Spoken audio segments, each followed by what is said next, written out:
The transport ship's engines died with a wheeze that echoed through the empty docking bay, leaving Dr. Alex Reed standing alone on the metal grating with nothing but a duffel bag and growing unease. Haven's Rest looked more like a graveyard. Then a functioning colony wind howled through gaps in the outer hull, carrying the scent of rust and something Alex couldn't identify, something ancient and wild that made the hair on the back of their neck stand up. This wasn't what the assignment briefing had described at all, Dr. Reed, I presume. A weathered woman emerged from the shadows between cargo containers, her uniform bearing the faded insignia of colonial administration, Captain Morris, if Alex remembered correctly from the files. Welcome to the edge of nowhere, Alex adjusted the strap of their equipment case and followed Morris through corridors that felt too empty, too quiet for a settlement that supposedly housed 300 people. Most doors were sealed, their access panels dark, and the few windows they passed showed only the red-tinged landscape of an alien world. "Where is everyone?" Alex asked, their voice echoing strangely in the hollow spaces. Morris paused at an intersection, her hand resting on a worn door control. "Most folks moved on when the mining operation scaled down 15 years ago. We keep a crew of about 30 now, just enough to maintain basic systems and monitor the situation." What situation exactly? Alex had read the reports, but they'd been frustratingly vague about why a xenobiologist was needed on a supposedly dead world. The captain's expression darkened as they entered what might have once been a bustling commons area, but now felt like an abandoned cafeteria. A handful of people sat scattered at tables, their conversations dying as Alex and Morris passed. "That's what you're here to figure out, Doc. We've got ourselves what you might call a protector." Alex set their bag down at an empty table and pulled out a data pad, scrolling through the mission parameters they'd memorized during the 3-week journey. The reports mention an anomalous life form but give no specifics. What exactly are we dealing with here?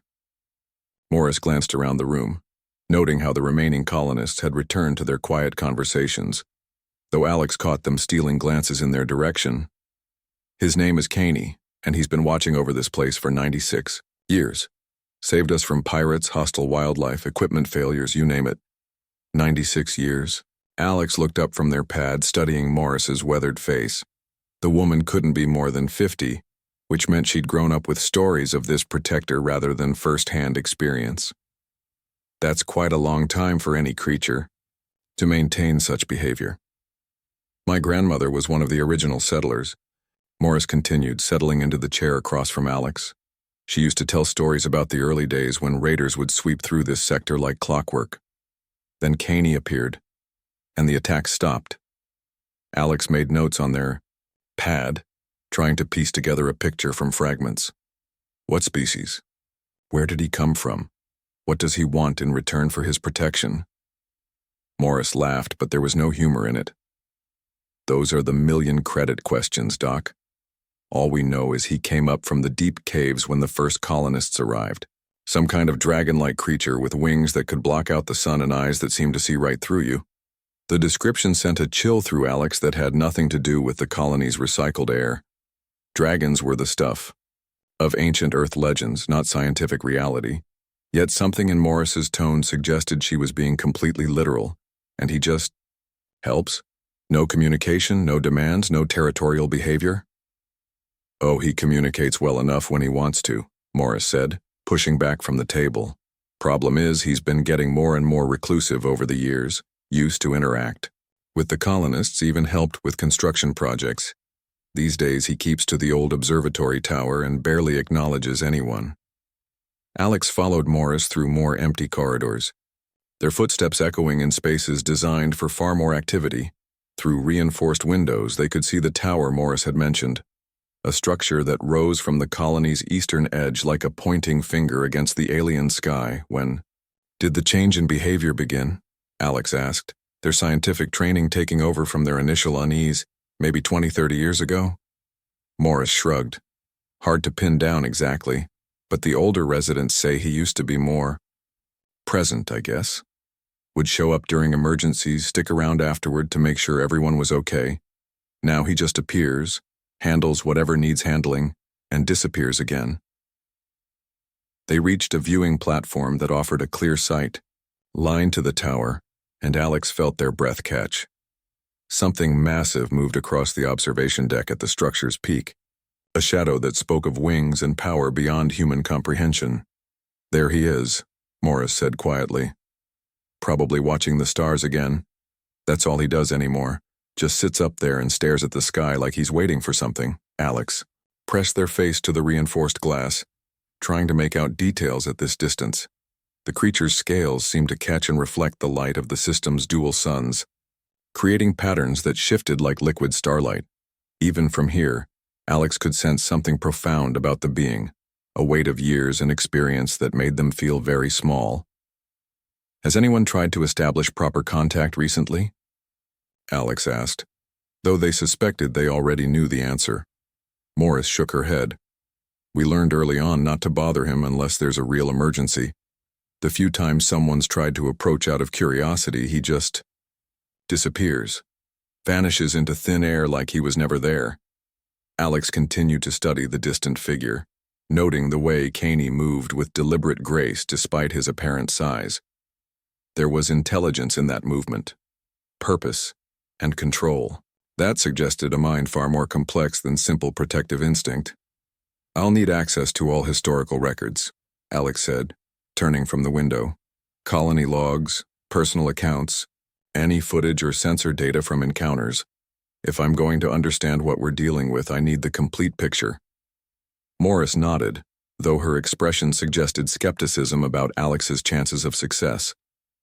"I'll have everything transferred to your quarters, but Doc, I have to ask one, what exactly do you plan to do? Folks have been trying to figure out Caney for nearly a century and nobody's gotten close." Alex shouldered their equipment case again, mind already racing with possibilities. "I plan to do what everyone else apparently hasn't tried. I'm going to treat him like an intelligent being instead of a puzzle to solve." The walk to Alex's assigned quarters gave them time to process what they'd learned, and more importantly, what they hadn't. The colony felt like a place holding its breath, waiting for something to change, and perhaps that something was the reason Alex had been sent here. Their room was small but functional, with a window that offered a view of the tower where Caney spent his days.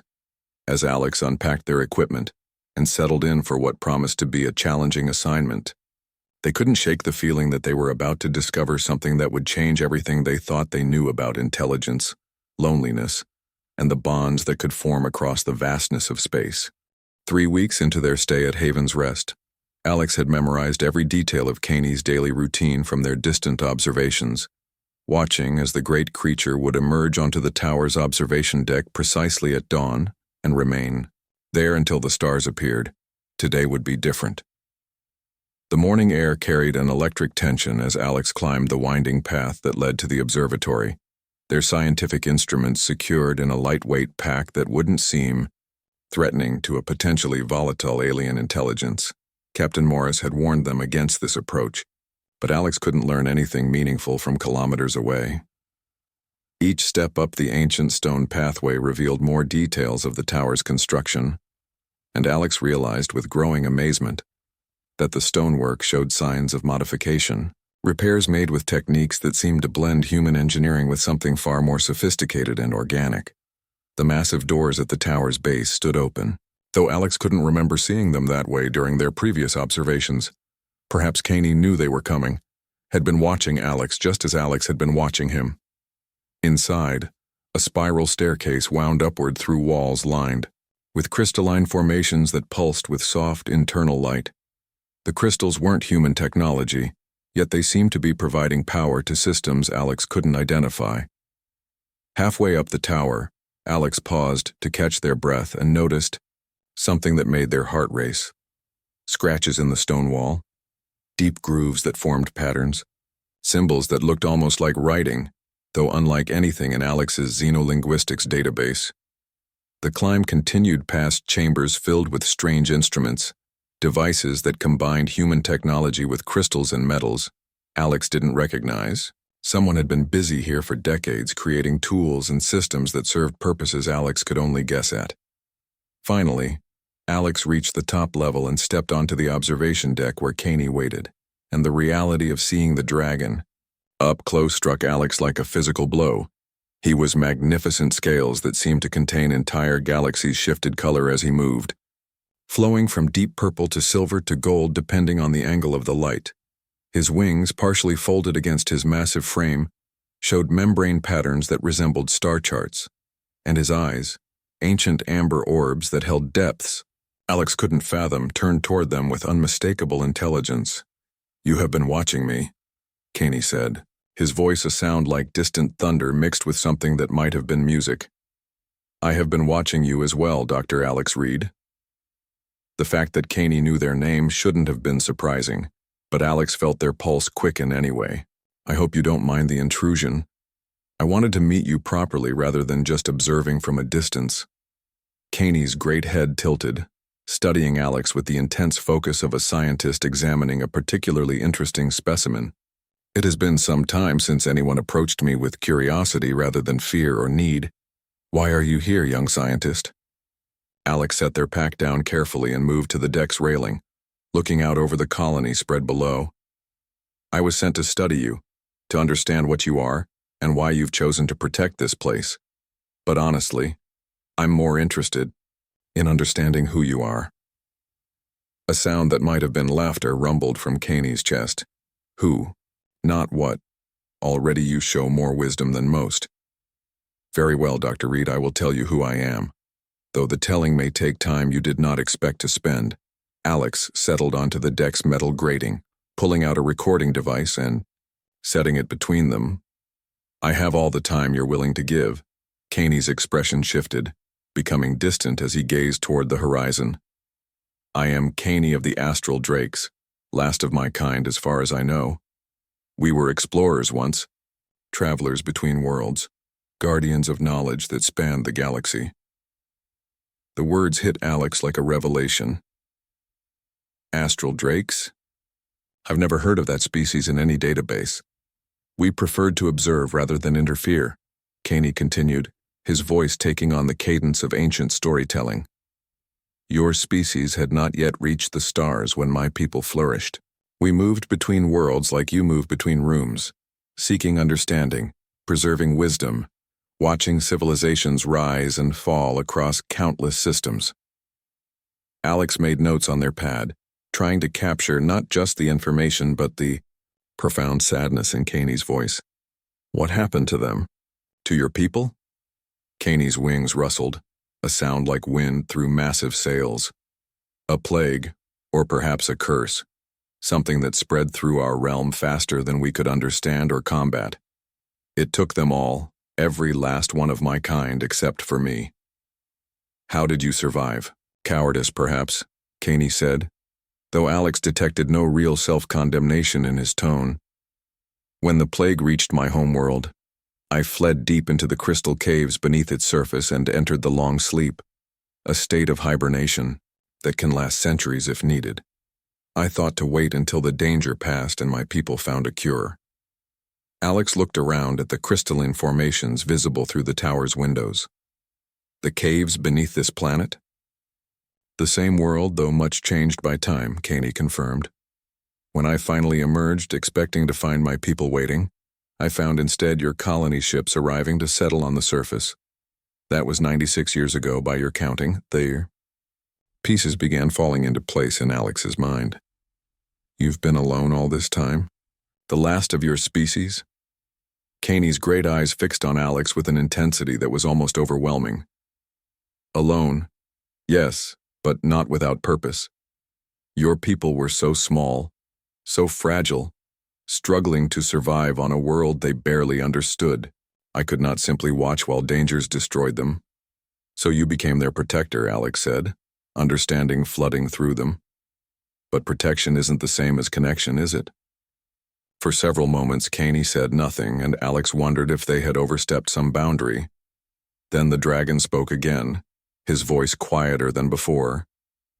"I hoped, at first, that your people would see me as more than a useful guardian, that perhaps given time we might find common ground despite our differences." Alex felt a pang of sympathy that surprised them with its intensity. "But they were afraid." "Fear I could understand," Caney said. But as the years passed and generations of humans lived and died beneath my protection, I realized that fear was not the only barrier between us. To them, I am either a monster to be avoided or a tool to be used. Never simply another intelligent being seeking companionship.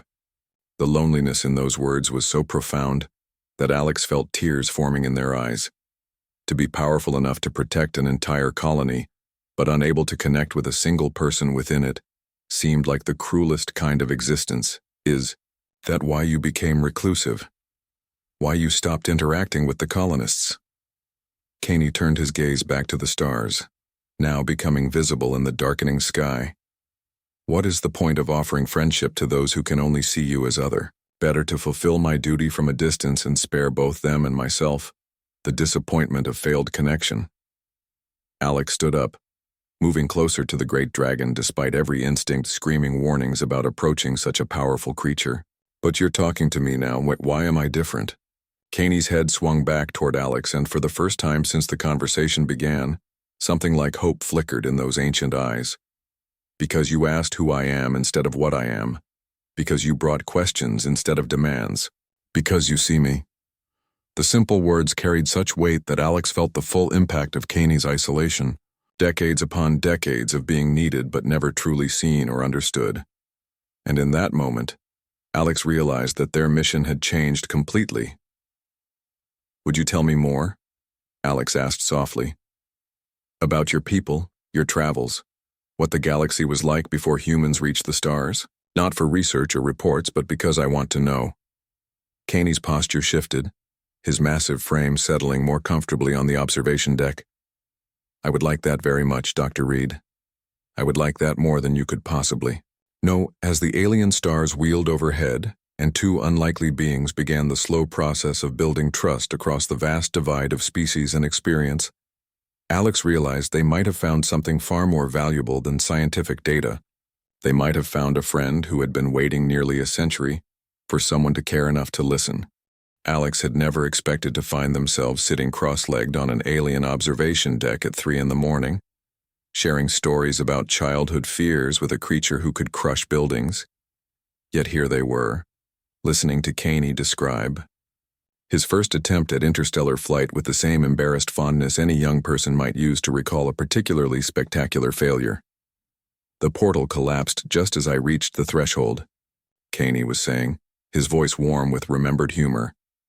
I found myself tumbling through normal space for 3 days before I could reorient and find my way home.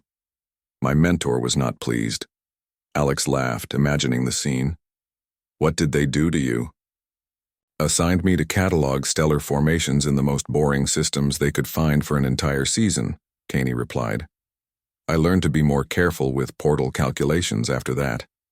These conversations had become a nightly routine over the past month, and Alex found themselves looking forward to each session with an eagerness that surprised them.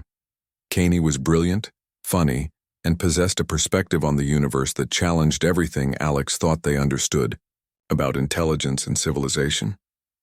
Tell me about human art, Caney said suddenly, shifting topics with the easy grace Alex had come to expect. Your people create images and sounds for no purpose other than beauty. This fascinates me. Alex pulled out their datapad and scrolled through their personal files until they found what they were looking for. Here, this is one of my favorites. The pad's small screen displayed a reproduction of an ancient earth painting, swirls of color that suggested motion and emotion in ways that transcended simple representation. Caney leaned closer, his massive head hovering just meters from Alex as he studied the image. Extraordinary, he murmured. The artist saw something beyond what exists and chose to share that vision. Among my people, such expression was considered the highest form of communication. Your people created art too. Caney's eyes took on that distant look Alex had learned to recognize. We sang the patterns of space itself, created harmonies from stellar radiation and gravitational waves, entire compositions that could only be experienced while traveling. Between stars, Alex tried to imagine music on such a scale and failed. I wish I could have heard it. Perhaps someday you will, Caney said quietly. I have been working to recreate some of the simpler pieces using your colony's equipment combined with certain modifications of my own. This was news to Alex, who had wondered about the strange instruments they'd seen throughout the tower. The devices downstairs. Those are musical instruments? Among other things, Caney confirmed. I have had much time to experiment, to find ways of expressing concepts your technology alone cannot capture. Their conversation was interrupted by an alarm that echoed across the colony, a harsh wailing that sent both Alex and Caney into immediate alertness. Through the tower's windows, Alex could see lights flickering on throughout the settlement as people responded to whatever emergency had triggered the warning pirates. Caney said, his voice suddenly cold with purpose. 3 ships, heavily armed, approaching from the outer system. They choose interesting timing. Alex scrambled to their feet, adrenaline flooding their system. What can I do to help? Caney was already moving toward the edge of the observation deck, his wings beginning to unfold in preparation for flight. Stay here where you will be safe. This should not take long. Wait, Alex called, an idea forming in their mind. What if there was another way, something better than just driving them off? Caney paused, his great head turning back toward Alex. What do you mean? Alex's training kicked in, their mind racing through possibilities. You said you've been modifying human technology with your own techniques. What if we combined your knowledge with our defensive systems? Create something that would discourage raiders permanently instead of just temporarily. For a moment, Caney said nothing, and Alex worried they had overstepped. Then the dragon's expression shifted into something Alex had never seen before, a look of excitement and possibility that transformed his entire demeanor. Show me, Caney said, folding his wings again. Quickly. They raced down the tower's stairs together, Caney moving with surprising grace for such a large being while Alex struggled to keep up. The colony's defensive control center was located in the administration building, and Alex's security clearance got them through the locked doors just as Captain Morris arrived with several other staff members. Dr. Reed, what are you doing here? Morris demanded, then stopped short as Caney materialized behind Alex in the doorway. And why did you bring him? He has knowledge that could help, Alex said, moving to the main control console. Captain, what's the maximum range on our shield generators? Morris looked between Alex and Caney with confusion and growing alarm. About 15 kilometers, but that's not nearly enough coverage to protect the entire colony from orbital bombardment. What if we could extend that? Range? Make the shield stronger? Alex turned to Caney. You manipulate energy fields naturally, right? Could you interface with our systems? Caney studied the control panels with intense focus, his claws tracing patterns in the air as he analyzed the technology. Yes, but not from here. I would need direct contact with the primary generators. That's impossible, Morris protested. The generator core runs at temperatures that would kill any organic being. Alex felt pieces clicking together in their mind, but not an astral drake. Your people traveled through space itself. You must have evolved incredible resistance to energy and radiation. Caney's amber eyes met Alex's, and in them Alex saw the same excitement they felt. It could work, but the integration would be permanent. Your defensive systems would become dependent on my continued presence. The pirates will be in weapons range in 6 minutes, one of the technicians announced, their voice tight with fear. Alex looked around the room at the faces of the colonists, seeing the same expression on each one. They were trapped, outgunned, and running out of options. Captain, it's your decision. Morris stared at Caney for several long seconds, and Alex could see the internal struggle playing out across her features, decades of keeping the dragon at arm's length warring with the desperate need for survival. Do it, Morris said finally. Whatever you need. What happened next would become legend among the remaining colonists.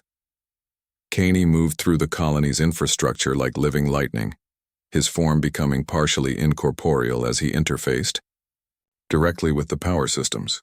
Alex coordinated from the control center, using their knowledge of human technology to guide Caney's modifications. The result was extraordinary. The colony's defensive shields expanded to encompass not just the settlement but the entire valley, and their strength increased by orders of magnitude. When the pirate ships opened fire, their weapons simply dissipated against barriers that turned their energy back against them. But more than that, the integration had created something entirely new, a defensive system that could learn, adapt, and respond to threats with an intelligence that no human-built system could match. "How is this possible?" Morris asked, staring at readouts that showed energy levels beyond anything their equipment should have been able to generate. "Cooperation," Alex said simply, watching through the windows as the frustrated pirate ships retreated from shields they couldn't penetrate. "He's not just powering our systems, and he's thinking with them." When Caney returned to the control center an hour later, Alex could see that the experience had changed him as much as it had the colony's defenses. There was a lightness in his manner, a sense of purpose and belonging that had been missing before. "I have not felt so connected to anything in decades," Caney said, settling carefully in the room despite his size. "To work with others toward a common goal, to be part of something larger than myself, I had forgotten what that was like." Morris stepped forward, her expression uncertain but determined. "Caney, I owe you an apology. We all do. We've treated you like a tool instead of a person, and that was wrong." Caney's great head dipped in acknowledgement. "Fear and misunderstanding are natural responses to the unknown, Captain. But perhaps now we can move beyond them." Alex felt a warmth spreading through their chest as they watched the interaction. Something fundamental had shifted during the crisis, not just in the colony's defenses but in the relationships between its inhabitants. Over the following weeks, other changes became apparent. Colonists who had avoided the tower for decades began visiting, bringing questions about the stars, requests for help with technical problems, and gradually offerings of friendship. Alex watched it all with growing amazement. But more than that, they felt a deep satisfaction in knowing they had played a part in ending Caney's isolation. The dragon was no longer just a guardian watching from a distance, but a true member of the community. "You did something remarkable," Caney told Alex, one evening as they stood together on the observation deck. "You showed them that I was not something to be feared or used, but someone to be known." Alex smiled, looking out over the thriving colony below. "I just helped them see what was already there. You were never the problem, Caney. Loneliness was." As the alien stars wheeled overhead, both human and dragon understood that they had discovered something precious. Connection across the vast differences of species and experience. Proof that understanding and friendship could bridge any divide, if both sides were willing to reach toward each other. The revelation came to Alex during a routine equipment calibration 6 months after the pirate attack. When they realized they had been unconsciously matching their breathing to the rhythm of Caney's wing movements during their daily conversations. What had started as scientific curiosity and grown into friendship had become something deeper. Something that made Alex's heart race whenever Caney's amber eyes focused on them with particular intensity. Standing in their laboratory surrounded by data on energy harmonics and crystalline resonance patterns, Alex finally acknowledged what had been building between them. This wasn't just admiration for an ancient intelligence or gratitude for protection, but something far more personal and infinitely more complicated. The timing couldn't have been worse, as colonial administration had begun sending increasingly urgent messages about Alex's extended stay at Haven's Rest. The original mission parameters called for a 6-month study period, and bureaucrats halfway across the galaxy were demanding reports, conclusions, and Alex's immediate return to the core worlds. "Dr. Reed, I need to speak with you," Captain Morris said, entering the lab with the expression Alex had learned to associate with unpleasant news. "I've received another communication from headquarters. They want you on the next transport out. No exceptions." Alex set down their instruments and turned to face Morris, trying to keep their voice steady. "What's the official reason?" "They're concerned about your extended exposure to anomalous influences," Morris said, her tone making clear what she thought of that explanation. Translation: "Someone's decided that spending time with Caney is affecting your judgment." The words hit Alex like a physical blow, not because they were entirely wrong, but because they reduced the most meaningful relationship Alex had ever experienced to a kind of contamination. What did you tell them? Morris moved to the window that looked out toward the tower where Caney spent his days, her expression thoughtful. I told them that you've accomplished more in 6 months than the previous 5 research teams managed in 50 years combined. But honestly, Doc, they're not interested in results anymore. They want you back where they can keep an eye on you. Alex felt panic rising in their chest at the thought of leaving Haven's Rest, of abandoning Caney to return to his isolation, just when they had begun to build something real together. How long do I have? Transport arrives in 3 days, Morris said quietly. I'm sorry, Alex. I fought for you, but some battles can't be won. That evening, Alex climbed the tower stairs with heavy steps, unsure how to tell Caney about the forced separation. They found him on the observation deck as always, but something in his posture suggested he already knew what was coming. You have to leave, Caney said without turning around, his voice carrying a resignation that made Alex's heart clench. Alex moved to stand beside him at the deck's railing, looking out over the colony that had become home in ways they hadn't expected. How did you know? I've been listening to the communications traffic, Caney admitted. One advantage of being integrated with the colony's systems. I hear everything that passes through the network. They stood in silence for several minutes, watching the alien sunset paint the sky in colors that had no names in any human language. Alex searched for words that could express what they were feeling, but everything seemed inadequate. I don't want to go, Alex said finally, the words, coming out smaller than intended. Caney's great head turned toward them, and Alex saw something in those ancient eyes that made their breath catch. Recognition, understanding, and something that might have been hope. Nor do I want you to leave, but what choice do we have? Your people have made their decision. Alex stepped closer, close enough to feel the warmth radiating from Kane's scales. What if there was another choice? What if I didn't have to leave? Alex, Caney said softly, and hearing their name, spoken in that rumbling voice, sent shivers through them. What are you suggesting? The words came out in a rush before Alex could lose their nerve. I'm suggesting that what we have is worth fighting for. That connection like this doesn't come along often, and maybe the universe brought us together for a reason. Caney was quiet for so long that Alex began to fear they had misread everything, that their feelings were one-sided, and they had just made a terrible mistake. Then the dragon spoke, his voice heavy with emotion. I have lived for centuries, Alex, and in all that time I have never felt what I feel when I am with you. But the obstacles between us are not small ones. You are human, mortal, tied to a life cycle I can barely comprehend. I could watch you grow old and die while I remain, unchanged. Alex reached out without thinking, their hand coming to rest on the warm scales of Caney's foreleg. Then don't watch. Be part of it. Share it. Caney's eyes widened at the contact, and Alex felt something pass between them, a connection deeper than physical touch.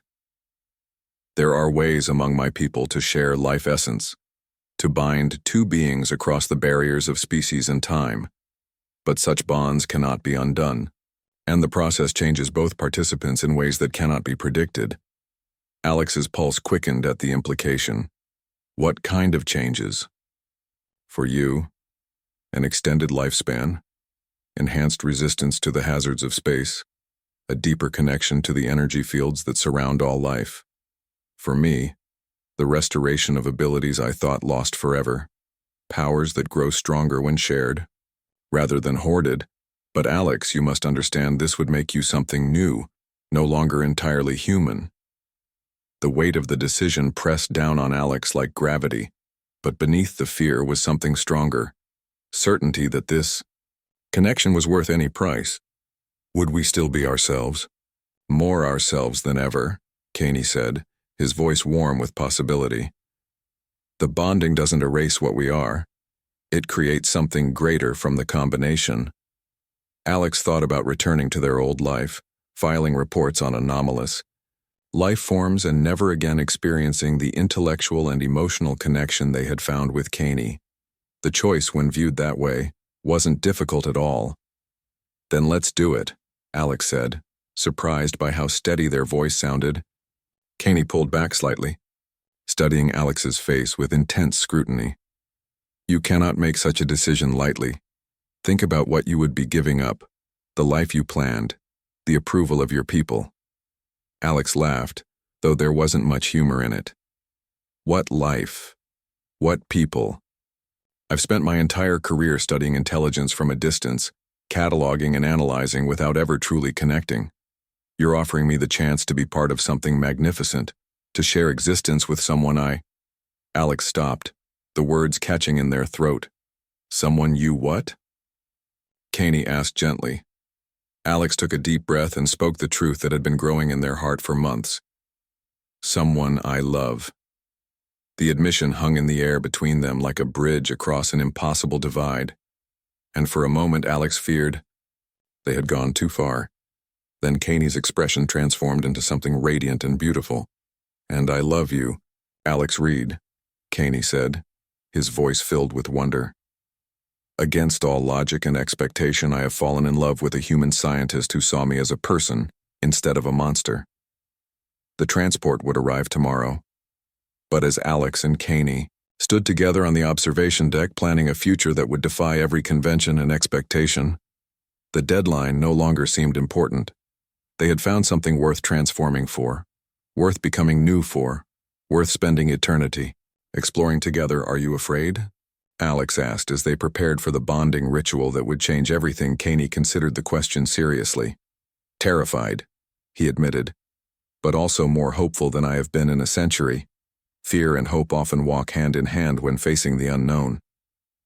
Alex nodded, understanding exactly what he meant. Tomorrow they would step across a threshold into something unprecedented, something that would challenge the very definitions of species and connection. But tonight, they had each other, and that was enough to face any future the universe might hold. The bonding ritual took place in the crystal caverns beneath Haven's Rest, where ancient formations pulsed with the same energy that had sustained Caney through his century of hibernation. Alex descended into the depths, feeling like they were walking toward their own rebirth, carrying only their trust in Caney and their certainty that this choice was right. The chamber Caney led them to defied human understanding, its walls covered in crystalline patterns that seemed to respond to their presence with increasing luminosity. Formations that had taken millennia to grow now hummed with anticipation, as if the caverns themselves approved of what was about to happen. "The process will feel like dying," Caney warned as they stood in the center of the crystal circle. "Your human essence will be temporarily dissolved so it can be reformed with mine. But I will be with you through every moment, guiding and protecting what makes you yourself." Alex nodded, surprised by how calm they felt. "Will it hurt?" Caney's expression grew tender. Not hurt exactly, more like floating in an ocean of possibility where every wave carries memories and experiences from across centuries. "You will see my past, feel my emotions, understand what it means to be the last of a dying race. And you'll understand what it means to be human." "Yes," Caney said softly. "We will know each other completely without barriers or secrets. Are you ready for that level of intimacy?" Alex reached out and placed both hands on Kane's chest, feeling the powerful rhythm of his dual hearts, beneath scales that had grown warm to the touch. "I've been ready since the first night we talked under the stars." What followed transcended any experience Alex could have imagined. Their consciousness expanded beyond the boundaries of their human form, flowing into a space where thoughts and emotions took on color and texture. They felt Caney's presence, like a warm current guiding them through the vast ocean of shared experience Alex lived through. Kane's memories of soaring between stars with his people, felt the joy of discovery as new worlds revealed their secrets, experienced the devastating grief of watching an entire civilization succumb to forces beyond their control. And in return, Caney experienced human childhood, the complex web of relationships that shaped Alex's development, the burning curiosity that drove them to seek understanding across the cosmos. The transformation lasted hours, or perhaps minutes. Time lost meaning in that space between beings. But when Alex finally returned to awareness of their physical form, everything had changed. Their vision showed layers of reality invisible to human senses, revealing energy patterns that flowed through all living things like streams of liquid light. Their body felt stronger, more resilient, humming with power they could barely comprehend. And underlying everything was Kane's presence, not separate, but intertwined with their own consciousness in ways that made them feel complete for the first time in their life. "How do you feel?" Kane asked, his voice carrying harmonics Alex could now perceive with enhanced senses. Alex stood and immediately noticed the difference. Movements that should have felt awkward after the transformation instead felt perfectly natural, as if they had always possessed capabilities beyond normal human limitations. Different, but still myself. Is that how it's supposed to feel? Exactly, Kane said, and Alex could sense his relief and joy through their bond. You are still Alex Reed, but now you are also something new. We both are. The changes became more apparent over the following days as Alex learned to navigate their enhanced abilities. They could perceive electromagnetic fields, sense the emotional states of others, and most remarkably communicate directly with Kane through their mental connection without speaking aloud. The colonial transport arrived as scheduled, but Captain Morris met the officials with news that changed everything. Dr. Reed had been killed in a laboratory accident while studying dangerous energy emissions, their body vaporized beyond recovery. The official records would show a tragic loss in the pursuit of scientific knowledge in reality. Alex watched from the crystal caverns as their old identity was laid to rest, feeling surprisingly little grief for the life they had chosen to leave behind. Their new existence offered possibilities that far exceeded anything they could have achieved as a normal human. The transformation affected more than just Alex and Kane. Their bond somehow stabilized and enhanced the modifications Kane had made to the colony's systems, creating a defense network that became the envy of every settlement in the sector. But more importantly, it opened new channels of communication that began attracting visitors.